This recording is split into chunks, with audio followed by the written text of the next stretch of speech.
Opinion Tamil பார்வையாளர் அனைவருக்கும் வணக்கம். இன்றைய நேர்காணலில் நம்மோடு இணைந்திருப்பவர் பத்திரிகையாளர் கோட்டீஸ்வரன் அவர்கள். சார் வணக்கம். வணக்கம். சூரத் தேர்தலில் பாஜகவிற்கு முதல் வெற்றி கிடைத்திருக்கு. நாடாளுமன்ற தேர்தல் நடைபெறுவதற்கு முன்பே ஒரு வெற்றி பாஜகவிற்கு கிடைத்திருக்கிறது. சூரத் தேர்தலை பொறுத்த வரைக்கும் வேட்பாளர்கள் அனைவருமே வாபஸ் வாங்கியிருக்கிறாங்க. காங்கிரஸ் உடைய வேட்பாளர்கள் இருவருடைய சப்பார்டினேட்டா போட்ட அந்த கேண்டிடேட்டுடைய வேட்பு மனுவுமே ஏற்கவில்லை.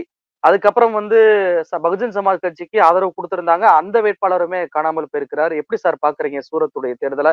பொதுவாக சண்டிகர் தேர்தலை பொறுத்த வரைக்கும் அதாவது வாக்கு செலுத்திய பின்பு முறைகேடு செஞ்சாங்க.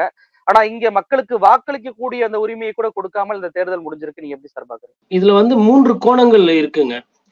முதலாவது கோணம் பொதுமக்களோட பார்வை, அதாவது வாக்காளர்களுக்கு அவங்களோட தாக்கம், அவங்க இதை எப்படி பார்ப்பாங்க முதல்ல. இரண்டாவது ஒரு அரசியல் கட்சி எப்படி நடந்துக்கணும், அது இந்த கட்சி, அதாவது இது இந்த இரண்டாவது பாகம் பாரதிய ஜனதா கட்சிக்கும் காங்கிரஸுக்கும் நடக்கும். மூன்றாவது கோணம் தேர்தல் ஆணையம் எவ்வாறு நடந்து கொள்ள வேணும் அப்படின்றது.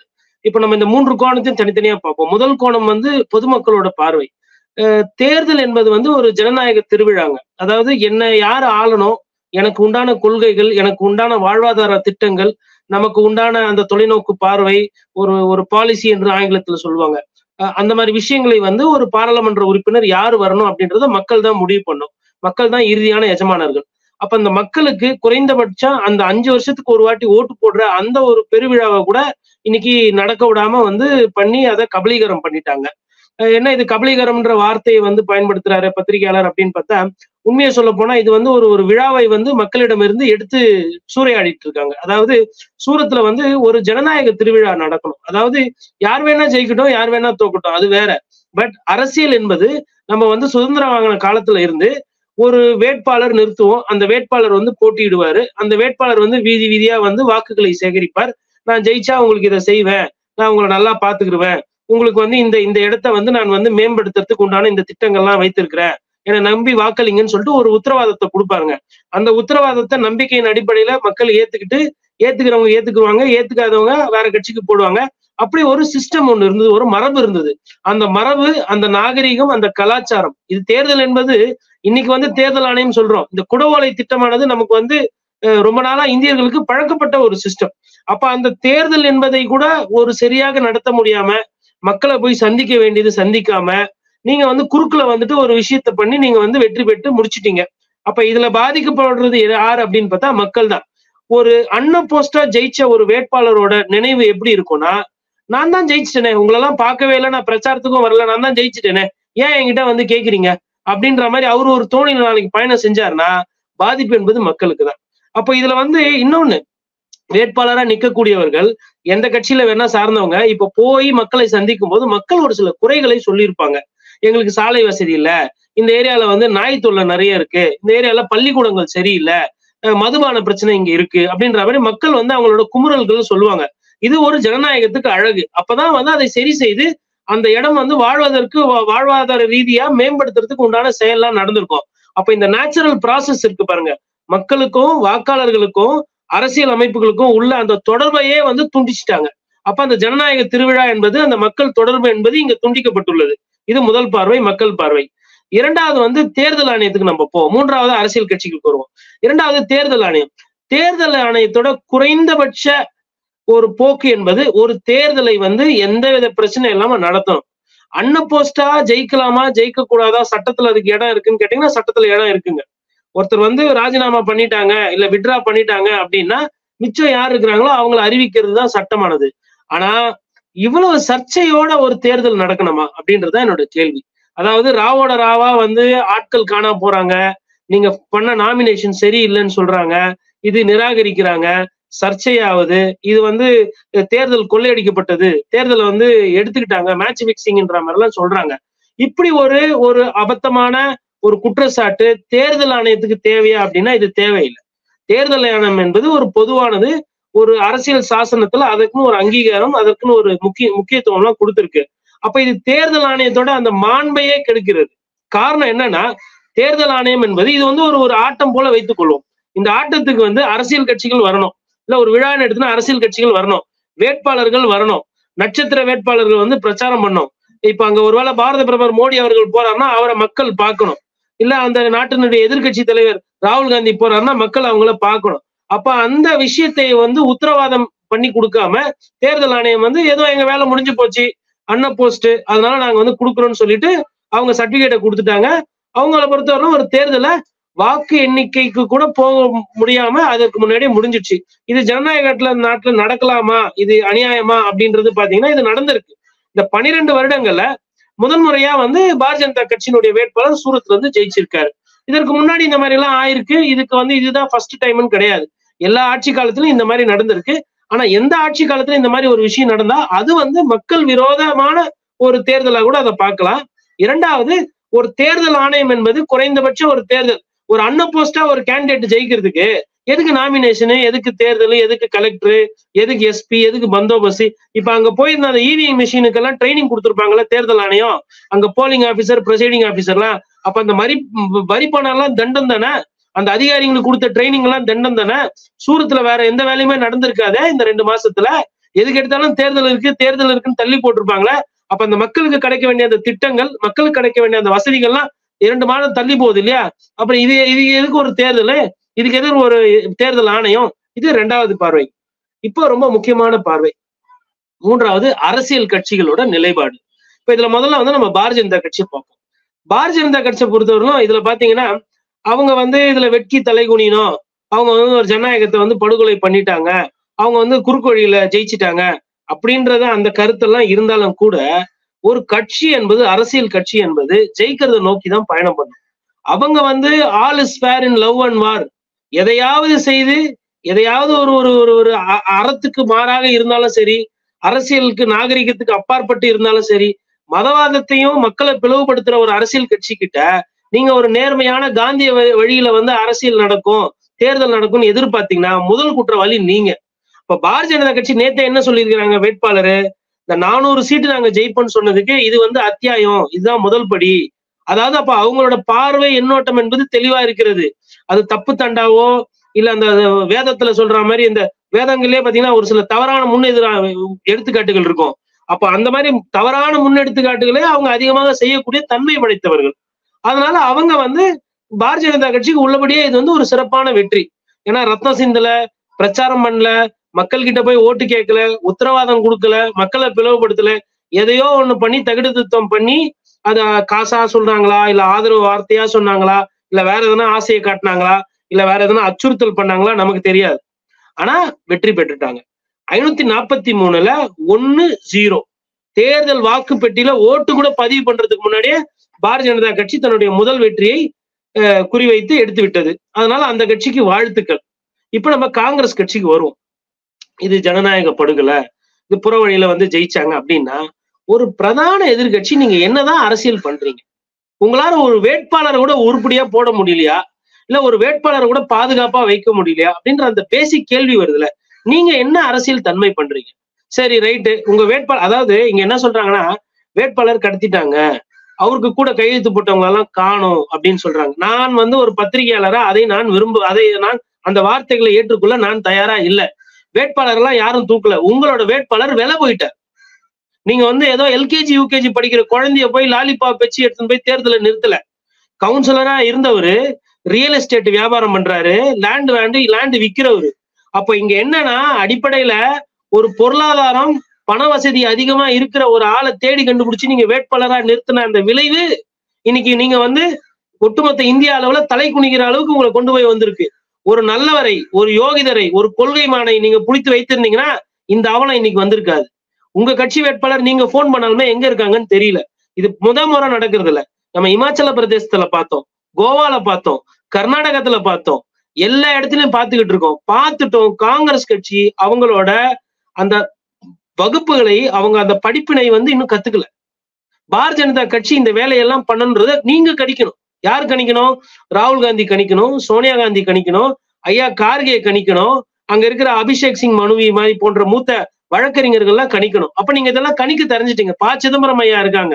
நீங்க எல்லாம் என்ன பண்ணிட்டு இருக்கீங்க? மூத்த நிர்வாகிகள் KC வேணுகோபால் வெறும் பத்திரிகை செய்திகளும் பதவி போடுறதுக்கு தான் இருக்கீங்களா? உங்களோட பொலிட்டிக்கல் இன்டெலிஜென்ஸ் அங்க என்ன பண்ணுது? நீங்க முன்கூட்டியே கணிச்சிருக்கணும்ல, இந்த நபர் விலைக்கு போற மாதிரி இருக்கு அப்படின்னும் பொழுது நீங்க என்ன பண்ணிருக்கணும்? வேற ஒரு சுயேட்சையை யாரையோ ஒரு ஆளை கூப்பிட்டு பேசி இருக்கணும் இல்லையா? எல்லாம் கையை மீறி போனதுக்கு அப்புறம் இது ஜனநாயக படுகொலை, இது வந்து அரசியல் பேரம் நடந்து விட்டது, அவங்க தூக்கிட்டாங்க கேண்டிடேட்ன்றது என்ன நியாயம் இது? இது முறை நடக்குதா இந்த ஜனநாயக படுகொலை? இல்லையே. இந்த நேரம் நீங்க அதுக்கு பழக்கப்பட்டு இருக்கணும். நீங்க பழக்கப்படல. அதுக்கப்புறமா எல்லாத்தையும் விட்டுட்டு இப்ப நீங்க குறை சொல்றீங்க. ஒரு முக்கியமானது, அதாவது இந்த முறை அங்க தேர்தல் நடந்தா தோக்குறதுக்கு நிறைய வாய்ப்பு இருக்குன்னு தரவுகள் வருது. சூரத்துல டைமண்ட் வியாபாரம் அந்த பண்ற அந்த பாலிஷ் போடுறவங்க, அங்க இருக்கிற சிறு குறு தொழில், வேலை இல்லாதனம் எல்லாமே அதிகமா இருக்கு. நீங்க யோசிச்சு பாருங்க, பாரதிய ஜனதா கட்சி சூரத்துல நின்னு தோக்குது அப்படின்னா கிட்டத்தட்ட 84 அதுக்கு பிறகுல இருந்தே அதிகமா கோல் வச்சிருக்க தொகுதி பாரதிய ஜனதா கட்சிக்கு சூரத்.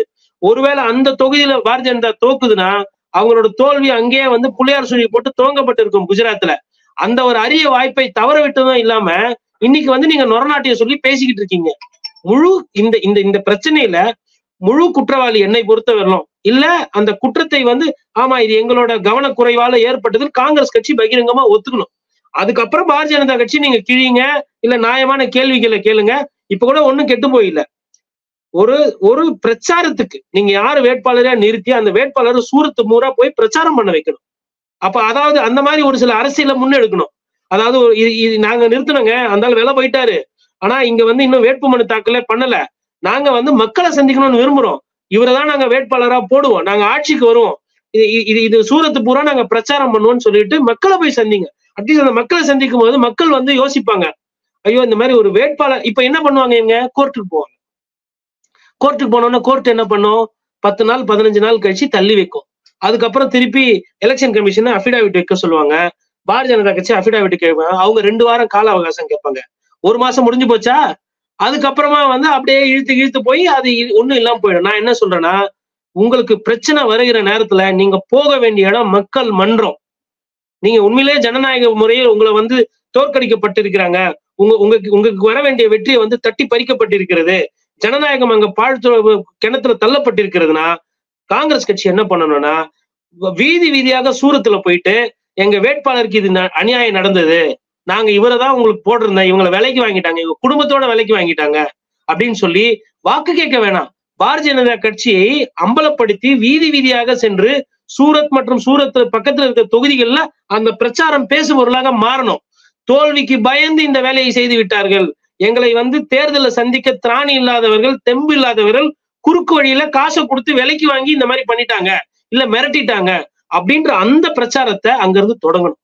ஒரு சீட்டு வெற்றி தோல்வின்றது ஜாஸ்தி, ஆனா என்ன பிரச்சாரத்தை நம்ம முன்னெடுக்கிறோன்றதா முக்கியம். காங்கிரஸ் கட்சி அதை செய்ய வேணும். சார், நீங்க பேசும்போது சொன்னீங்க 1984 முதலே வந்து சூரத் தொகுதியில அங்க வந்து பிஜேபி தான் ஜெயிச்சுட்டு வருது அப்படின்னு சொல்லி. அப்படி இருக்கக்கூடிய ஒரு கட்சி, தொடர்ச்சியாக வெற்றி பெறக்கூடிய ஒரு கட்சி மோடி அமித்ஷாவுடைய சொந்த மாநிலமாக இருக்கிறது. அந்த மாநிலத்திலேயே இப்படியான முறைகேடுகளை செஞ்சு பாஜக வெற்றி பெறக்கூடிய சூழ்நிலை இப்ப உருவாகி இருக்கா அப்படின்ற ஒரு கேள்வி இருக்குல்ல சார்? இல்ல, அது ரொம்ப துல்லியமான கேள்விங்க. அதாவது இங்க என்ன பிரச்சனைன்னு பாத்தீங்கன்னா, 2019 தேர்தலும் 2024 தேர்தலும் பாத்தீங்கன்னா நிறைய வேறுபாடுகள், முரண்கள் இருக்கிறது. உதாரணத்துக்கு சொல்லணும்னா, இன்னைக்கு பாரதிய ஜனதா கட்சியில உட்கட்சி பிரச்சனை அதிகமா இருக்கு. ஆனா ஏதோ சில காரணங்களால் அதை வந்து ஊடகங்களும் இல்ல காட்சி ஊடகங்கள் டெல்லியில இருக்கக்கூடியவங்களும் வந்து அதை வந்து பெருசாக பிரசுரம் பண்ணுவது கிடையாது. குறிப்பா சொல்லணும்னா, யோகி ஆதித்யநாத்தை வந்து இதற்கு மேல வளர்த்து விட்டா நமக்கு சிக்கல் அப்படின்னு சொல்லி சில பல பிரச்சனைகள் இருக்குன்னு சொல்லிட்டு தகவல்கள் செவி வழி செய்தி வருகிறது. அது ஆதாரபூர்வமானது கிடையாது. ஆனா ஒரு சில முக்கியஸ்தர்கள் கிட்ட இருந்து வந்து டெலிகிராஃப் பத்திரிகையும் ஒரு சில பத்திரிகைகள், ஒயரு, குவிண்ட் அது போன்ற பத்திரிகைகள் ஓரளவுக்கு இதை பத்தி எழுதவும் ஆரம்பிச்சுட்டாங்க. அப்ப இன்னைக்கு உத்தரப்பிரதேசல அவங்களுக்கு பிரச்சனை இருக்கு. இன்னைக்கு வந்து ஜாட்டு சமூகத்தினர் மத்தியில ஒரு எதிர்ப்பு நிலை வீசுகிறது. ராஜ்புட் அவர்களை சமூகத்தை வந்து தாழ்வா பேசிட்டாங்கன்னு சொல்லிட்டு பிரச்சாரமே பண்ண விடுறது இல்ல. அப்ப இவ்வளவு பிரச்சனைகள் இருக்கும்பொழுது ஒருவேளை சூரத் என்பது இந்தியாவோட டைமண்ட் கேபிட்டல், அங்க இருந்தா வந்து இந்த உங்களுக்கு டைமண்ட் நகை பாலிஷ் பண்றது இந்த மாதிரி போற விஷயங்கள்லாம் இருக்கு. அப்போ ஒரு தலைநகரா இருக்கக்கூடிய ஒரு ஒரு பொருளாதார ரீதியா முக்கியத்துவமான தலைநகரமா இருக்கக்கூடிய ஒரு பாராளுமன்ற தொகுதியில பாரதிய ஜனதா கட்சி அதுவும் குஜராத்ல மண்ண கவுதியில தோக்குது அப்படின்னா அது வந்து அவர்களுக்கு ஒரு பெரிய பின்னடைவாயிடும். அந்த பெரிய பின்னடைவு வேணாம், முதல்ல வந்து நம்ம வெற்றியை வந்து சுவைச்சிடணும். நமக்கு வந்து தோல்வி மனப்பான்மையை வந்து காங்கிரஸ் கட்சிக்கும் எதிர்கட்சிகளும் பரிசா முதல்ல கொடுத்துடணும் அப்படின்ற அந்த விளையாட்டை வந்து பாரதிய ஜனதா கட்சி ரொம்ப தீர்க்கமாக 2014 இருந்தே செஞ்சுக்கிட்டு இருக்காங்க. அதனாலதான் இதை பண்ணிருக்காங்க. நீங்க ரொம்ப கான்பிடென்டா இருக்கீங்க அப்படின்னா, நீங்க கண்டிப்பா ஜெயிச்சிருவீங்க அப்படின்னா, இந்த மாதிரி 8 வேட்பாளரை நாமினேஷன் வித்ட்ரா பண்ண வச்சுட்டுலாம் நீங்க பண்ண மாட்டீங்க. ஒரு ஆட்டக்காரருக்கு அழகு வந்து வாப்பா களத்துக்கு வா, நீயும் பந்து எடுத்து காலில் ஆடு, நானும் ஆடுறேன், இல்ல நீயும் கிளவுஸ் மாட்டிக்க, நானும் கிளவுஸ் மாட்டிக்கிறேன், ஜதை செய்வோம் அப்படின்றதான் ஒரு நல்ல ஆட்டக்காரருக்கு அழகு. இது வந்து எப்படின்னா, என்கிட்ட பணம் இருக்கு, என்கிட்ட பதவி இருக்கு, அதிகாரம் இருக்கு, என்னை எதிர்த்து கேட்கறதுக்கு ஆளே இல்ல, உங்களை எல்லாரும் வந்து நான் சொல்லிட்டேன், நீங்க வாபஸ். அதாவது ஒரு விஷயம் புரிஞ்சுக்கணும், என்ன வெங்காயத்துக்கு இவர்கள் நாமினேஷன் பண்ணாங்க ஃபர்ஸ்ட், அப்புறம் என்ன வெங்காயத்துக்கு இவர்கள் வந்து அந்த வேட்புமனுக்களை திரும்பி பெற்றார்கள். இது மக்கள் மனசுல இந்த கேள்வி எழுமா எழாதா? அப்ப என்ன சொப்பு வச்சு விளையாடிக்கிட்டு இருக்கீங்களா? தேர்தல் நேரத்துல தேர்தல நான் நிக்க போறேன், நான் ஜனநாயக பிரஜை, என்னோட வேட்புமனு வந்து பரிசீலனை பண்ணுங்க, நீங்க வந்து கலெக்டர் கிட்ட போய் கொடுக்குறீங்க, ரிட்டர்னிங் ஆபீசர் கிட்ட, IAS அதிகாரி கிட்ட கொடுத்துட்டு ஒரு வாரம் கழிச்சு சாப்பிட்டு கிப்ட்டு தூங்கி முடிச்சுட்டு வந்துட்டு இல்லைங்க நாங்க தேர்தல் நிக்கல வாபஸ் வாங்குறோம்னா, இதே கோர்ட்ல எல்லாம் நீங்க போயிட்டு இந்த மாதிரி ஒரு அபிடாவிட்ட போட்டு ஒரு கேஸ் போட்டுட்டு நீங்க வித்ட்ரா பண்றீங்கன்னா கோர்ட் என்ன தெரியுமா கேள்வி கேட்கும்? சந்தேகப்படும். முதல்ல எதற்கு நீ கேஸ் தொடுத்த, எதற்கு இப்ப வித்ட்ரா பண்ற, உனக்கும் அந்த கேஸுக்கும் என்ன தொடர்பு, what is your jurisdiction, what is your local ஸ்டாண்டின்ற அந்த கேள்வி கேட்கும். அப்போ இந்த கேஸை போட்டுட்டு நீ மிரட்டிட்டு எதனா ஆதாயம் பெற்றியா, இல்ல இதற்கு பின்னாடி அரசியல் இருக்கா, இதற்கு பின்னாடி வியாபாரம் இருக்கான்னு கோர்ட் அந்த கேள்வி கேட்டு கடுப்பாச்சுன்னா ஒரு சில நேரத்துல நீதியரசர்கள் என்ன பண்ணுவாங்கன்னா அவங்க மேல ஃபைனை போட்டு அந்த கேஸை முடிச்சு வைப்பாங்க. ஆனா இங்க அப்படி இல்ல, யாரு வேணா வேட்புமனு பண்ணலாம், யாரு வேணா வித்ட்ரா பண்ணிக்கலாம். அப்ப இது வந்து என்ன வியாபாரம் பண்ணிட்டு இருக்கீங்களா? அதான் அந்த கேள்வி. அப்ப இது வந்து தேர்தல் என்பது நிக்கிறதுக்கு உண்டான களம். நிக்கிறேன்னு வந்துட்டு ஒரு வாரம் கழிச்சு திருப்பி ஓடி போறீங்கன்னா அப்ப அங்க என்ன நடக்குது? அந்த வெளிப்படைத்தன்மை எங்க? ஒருத்தர் ராஜினாமா பண்றாரு, இல்ல 2 பேர் ராஜினாமா பண்ணதுன்னா புரியுது. திடீர்னு அவங்க நினைச்சிருப்பாங்க ஒரு 10 லட்ச ரூபா 15 லட்ச ரூபா செலவு முடிஞ்சிடும்னு. அப்புறம் பார்த்தா இது கோடி கணக்குல போகுது, சூரத்துல எல்லாம் நமக்கு ஒன்றும் வேலை இல்லைன்னு சொல்லிட்டு ராஜினாமா வாங்குறவங்க இருப்பாங்க. இல்ல அவங்களுக்கு உடம்பு சரியில்லை, உடம்பு ஒத்துழைக்கல, இல்ல வேற நண்பர் ஒருத்தர் கூப்பிட்டு பேசுறாரு, எப்பா நான் நிக்கிறேன் நீயும் நின்னா ஓட்டு பிரிஞ்சிரும், அதனால நீ வாபஸ் வாங்கிக்கப்பா அப்படின்னா 1-2 வேட்பாளர்கள் நாமினேஷனை திரும்ப பெறதுன்ற இயல்புங்க. அது எப்படிங்க 11 பேர்ல 8 பேர் வந்து ஒரே நாள்ல நாமினேஷன் அடுத்தடுத்து வாங்குவீங்க? சுயேட்சையும் வாங்குறாங்க, சிறிய கட்சிகளால அங்கீகரிக்கப்பட்ட அந்த வேட்பாளர்களும் வாங்குறாங்க. காங்கிரஸ் கட்சியில வந்து 2மே வந்து நாமினேஷன் ரிஜெக்ட் ஆகுது, அதுவும் ஒண்ணு போல. அப்ப இங்க குற்றவாளி அந்த காங்கிரஸ் வேட்பாளர் நிறுத்தினாங்க பாருங்க, அவருதான் இதற்கு முக்கியம். புளியார் சுழி போட்டவர் அவர் விலை போன காரணத்தினால், அவரை விலைக்கு போன காரணத்தினால அவரை காட்டி, அதுக்கப்புறமா வந்து மத்தவங்களை காட்டி பாரு அவர் வாங்கிக்கிட்டாரு, அவர் ஒத்துக்கிட்டாரு, அவர் விலகிட்டாரு அப்படின்ற ஒரு பிரச்சாரத்தை முன்வைத்து எல்லாத்தையும் வாபஸ் வாங்கி வச்சிட்டாங்க. இதுதான் நடந்திருக்கும்ன்றது. இது வந்து ஒரு கணிப்போ இல்ல இது வந்து ஒரு கண்டுபிடிப்போ இல்லைங்க. கைப்புண்ணுக்கு வந்து கண்ணாடி தேவையில்லை. இவர்கள் அரசியல் வந்து வியாபாரமா பண்ணிக்கிட்டு இருக்கிறாங்க. அததான் இப்ப நம்ம மக்கள்கிட்ட நம்ம சொல்ல வேண்டிய ஒரு கட்டாயத்துல இருக்கும் பத்திரிகையாளரா. அததான் சொல்றோம் நம்ம. நிகழ்ச்சியில் கலந்து கொண்டு நிறைய தகவல்களை நம்ம நேயர்கள்ட்ட பகிர்ந்துட்டீங்க. ரொம்ப நன்றி சார். நேயர்களுக்கு நன்றி, வணக்கம்.